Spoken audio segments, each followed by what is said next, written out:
Hello friends, ये UP triple S C दंत स्वास्थ्य विज्ञानी का मुख्य परीक्षा का पेपर है डेंटल हाइजीनिस्ट का। इसमें एक सेक्शन दंत चिकित्सा का, दूसरा कंप्यूटर और तीसरा यूपीजीके का रहता है। चलिए कंप्यूटर वाले सेक्शन पे चलते हैं। ये रहा क्वेश्चन 66।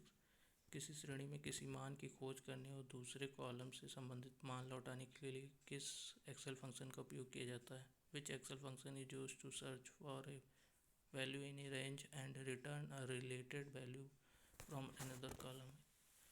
इसमें यूज किया जाता है वी लुकअप का। वी लुकअप का फुल फॉर्म होता है वर्टिकल लुकअप।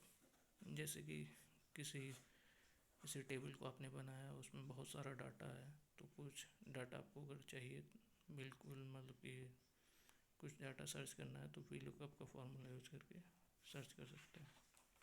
निम्नलिखित में से कौन सा कंप्यूटर खतरे का एक वर्ग है? DOS हमला। DOS का फुल फॉर्म होता है डेनाइल ऑफ सर्विस अटैक्स।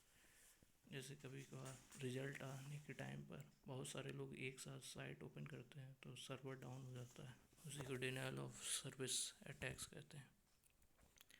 HDFS में से कौन सा घटक डेटा प्रतिकृति का समन्वय करता है और डेटा ब्लॉक की देखरेख करता है? इन HDFS which component coordinates data replication and oversees the data blocks? It is name node, नाम नोड।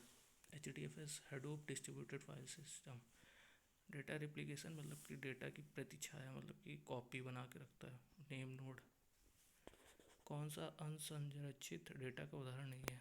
अनस्ट्रक्चर्ड डेटा का उदाहरण नहीं है spreadsheet table. Spreadsheet table structured होती है, जबकि unstructured data CCTV footage, video, image, इधर उधर सोशल मीडिया, ये अनस्ट्रक्चर्ड होते हैं।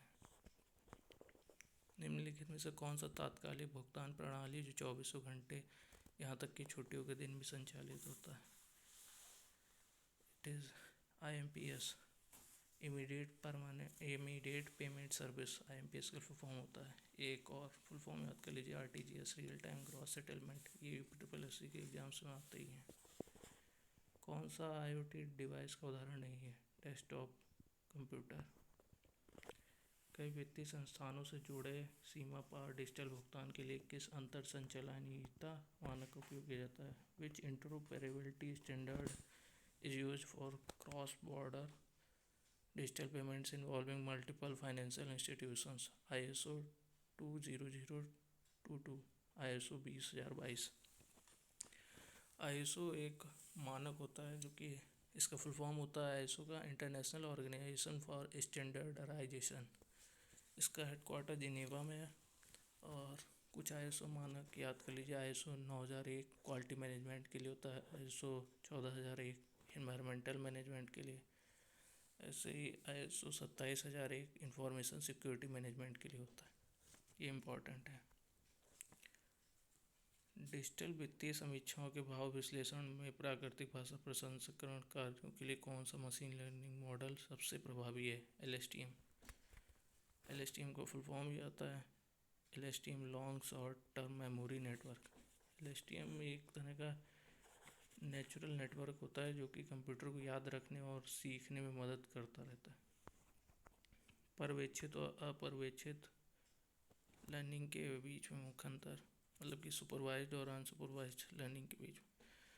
Supervised learning uses label data और unsupervised learning unlabel data. Label data मतलब कि किसी इमेज को आपने शेयर किया, उसका नाम दे दिया, तो वो लेबल डाटा हो गई। किसी इमेज को सेव किया, उसका नाम ही नहीं दिया, अनलेबल डाटा। FAT का फुल फॉर्म क्या है? File allocation table. FAT का फुल फॉर्म है फाइल एलोकेशन टेबल। ये क्या करता है? स्टोर और manage file in a computer storage device में से, मतलब कि स्टोर और मैनेज करता है फाइलों को, जैसे कि हार्ड डिस्क में।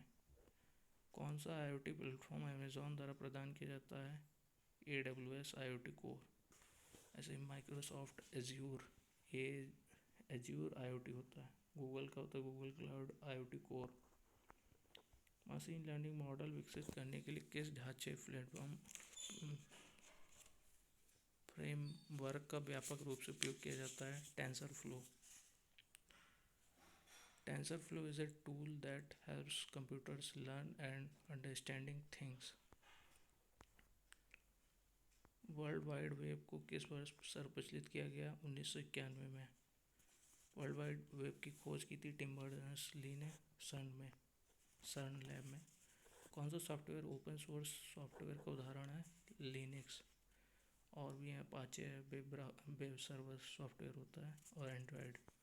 चयनित टेक्स्ट के केस को शीघ्रता से अपर केस में बदलने के लिए आप किस क्रिया का उपयोग करते हैं? Shift+F3। चलिए, कंप्यूटर के हो गए हैं, आगे देखते हैं। और थैंक्स फॉर वॉचिंग।